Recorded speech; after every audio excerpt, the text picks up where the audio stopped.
Welcome to Q&A practice. Let's start out with the plaintiff attorney. Ready? Here we go. And then finally, one of the conclusions you came to in the paper, or actually I think one of the sort of parameters was that going from group average differences to individual use is one of the preeminent challenges of neuroimaging. Can you agree with that? So one of the goals when I started was to be able to do a brain scan to see if somebody had autism or ADHD or schizophrenia, and 25 years later, no. So that, as you indicated, we go to the behavior. That's the gold standard in terms of these things. And so we're not close, frankly. We're not right around the corner. You know that it's actually going to be hard for a while. We'll have to actually talk to people. We'll actually have to understand behaviors. The, utility of it has been sort of these trends that, in aggregate, the brain is incredibly changeable during the second decade, and the development, the way we usually think of it, is protracted in that the brain stays that way, longer than any of us, I think, thought at the beginning, but it does constantly change until we die, ready for prime time in the sense of, so as a psychiatrist, if someone comes to see me, do I get a brain scan? No, I listen to them. I hear their family, their story, and I'd be the first in line if that, wasn't the case. And yeah, I think that we have to be careful about the colors in terms of literally. Yeah, thank you very much. I have no further questions. Ms. Clark, thank you. Dr. Guide. All right, Dr. Gadd, thank you. You may step down. We'll call Sonia Petrie. May I see counsel briefly? Yes. I don't think it's on the witness exhibit list, but I think I've been advised that one of the issues might be the Zubidot emails. Exactly. Those will be excluded. Okay, I think they're cumulative. I think the witness is not unavailable. Your Honor, we just wanted to put on the record that in light of the relative blandness of this testimony, with withdrawing our request for an instruction about the lack of the enforceability of the oath, or, okay, thank you, that makes it easy for me.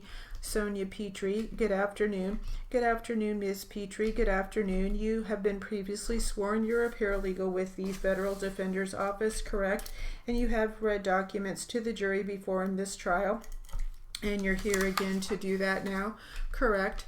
If it would please the court, we would like to move into evidence the remainder, and I understand there is no objection from the government, the remainder of the medical records of Anzur Sarnev, those being exhibits 3509B, which are Mass General Records, 3509C, which are from Spalding Rehabilitation, 3509D, which are also Mass General Records, and 3509J, which are the remainder of Mr. Sarnev's psychiatric and neurological records from 2005 until 2012. That is, this completes the records that were partially introduced yesterday when Dr. Nis testified. All right, and there's no objection to those being entered. No objection. All right.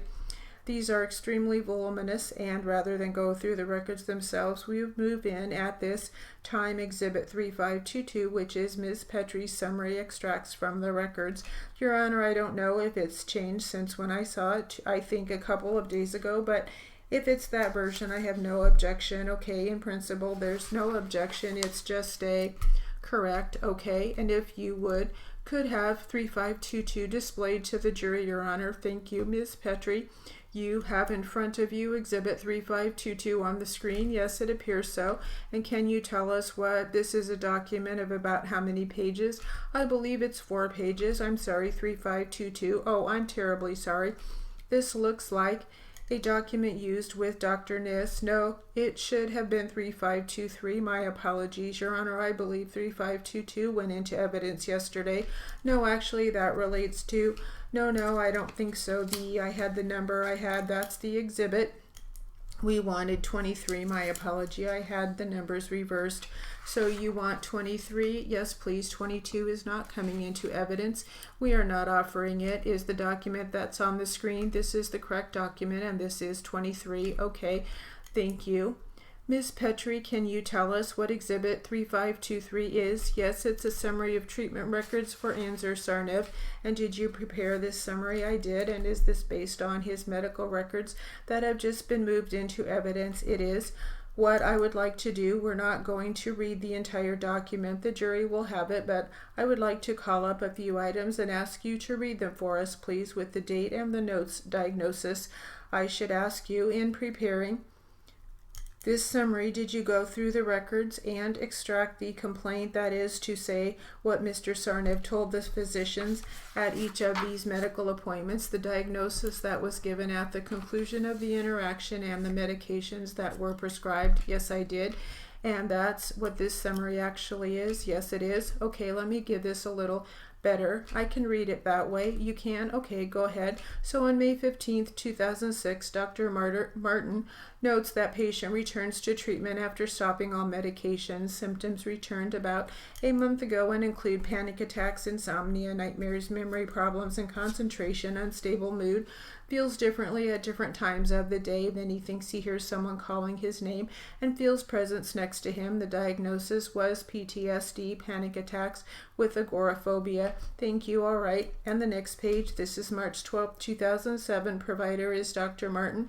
Notes the patient and wife are at the appointment. Patient reports feeling very anxious, unable to control himself and wants to cry, has frequent awakenings at night with flashbacks. Wife confirms his complaints and seems very supportive and caring. The diagnosis is PTSD and is in moderate distress. Medications prescribed is Prexia, Lexapro, Ativan, and Ambien. Thank you. The next page, please. On January 13, 2009, Dr. Mash, that's M-A-S-H, notes that patient reports having auditory hallucinations, voices screaming his name or whispering, and some visual hallucinations. Little lizard-like creatures for past 3 to 4 weeks. Says they are more intrusive than before. Inpatient admission advised, but patient wants to see if medication can help. Believes being in own home more beneficial mentally. The diagnosis is psychosis, NOS, and the medications is Trilafon. Thank you. Next page. On August 8, 2009, at around 10 p.m., Anzer is assaulted and battered at Arbot Restaurant. On August 9, 2009, at 2:45 a.m., Anzer arrives by ambulance to the Cambridge Hospital, where his condition deteriorates and he is intubated. On August 9, 2009, at 5:30 a.m., a CT scan shows acute left parietal skull fractures, depressed with 8 millimeters. Next page. Further on down, on August 11, 2009, has surgery for the repair of his skull fracture at 7:10 p.m.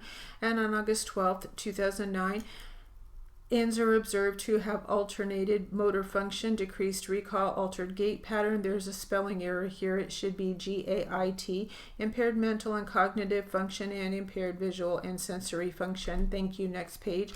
On August 15th, 2009, the provider is Dr. Eidelman, who notes the patient reports unsteady gait, visual changes, tremor, auditory hallucinations, multiple voices screaming his name, and visual hallucinations, animal faces. I am scared, irritable, angry, and talkative, and the diagnosis is psychosis, NOS. Next page, please.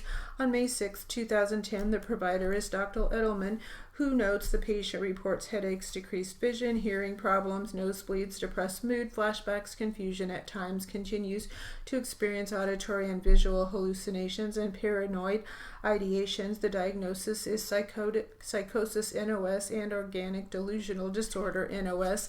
Medications, Ambien. Thank you. Next page. On October 25th, 2010, Dr. Friedman of Neurology notes new patient intake. General symptoms include pain in left side of head, hearing loss, numbness in face, decreased vision lasting 30 minutes with gradual disappearance several times a week. Neurological symptoms include headaches, tremors, migraines, vertigo, tingling, numbness, seizures, loss of feeling power, loss of consciousness, confusion, weakness, insomnia, visual changes, dizziness, memory loss, gait abnormality, sleep problems, headache, no fainting spells, no sciatica. The diagnosis is chronic post-traumatic headache, depression with anxiety, and hyperlipiderma. The medications are Cognitin and Ambien.